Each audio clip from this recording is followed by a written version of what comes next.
LTR syllabus रे थिबा मध्ययुगीय साहित्य यार प्रथम स्रष्टा होचंदी अर्जुन दास जी कि 1600 आ 1700 शताब्दी कवि जहाँकर ग्रंथ थिला राम विवाह कल्पलता मिलन ज्योतिषा से विषय में किसी कहबी मुख्य जिनस गुड़ाक कहीदेवी जोटा एग्जाम ओरिएंटेड। तो प्रथम हूँ राम विवाह ओडिया साहित्यर प्रथम छंदबोध काव्य। यार वक्ता और श्रोता वक्ता होती मार्कंडेयर ऋषि श्रोता होती युधिष्ठिर। यार छांद संख्या हूँ 12।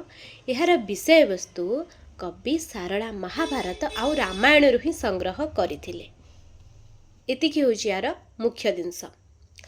तापर आमर आसुची कल्पलता जोटा प्रथम प्रेमाख्यानमूलक काल्पनिक काव्य जोटा जगन्नाथंक स्नान पूर्णिमा ही आरंभ होइथिला। जो थिरे नायिकार नाम अनुसार ग्रंथर नाम रखा जायछि कल्पलता। नायिका होछि कल्पलता, नायक होछि अमरशेखर। तांकर पूर्ववर्ती जन्म कथाटी कह जायछि।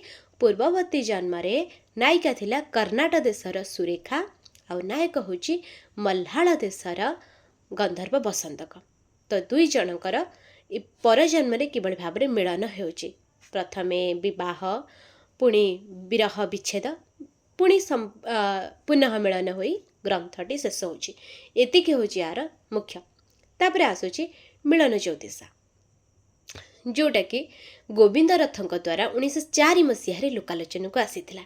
ये जो मिलन ज्योतिषा कहा कहा मध्य मिलन होइछि ना श्रीकृष्ण आउ तांकर सखी चंद्रावली द्वारा मिलन होइछि। एथिरे मिलन जेहेतु सखी द्वारा हेउछि जेहेतु चंद्रावली से होचंदी गोविंद मल्हार स्त्री। तो से आमर कौन देखा जाइछि ना परक्रिया प्रीतिटा देखा देछि। तो एतिकी होछि तांकर 3टी ग्रंथ आ एतिकी होछि मुख्य मुख्य जिनस जोटा कि एग्जाम रे पढ़ी पारिबो।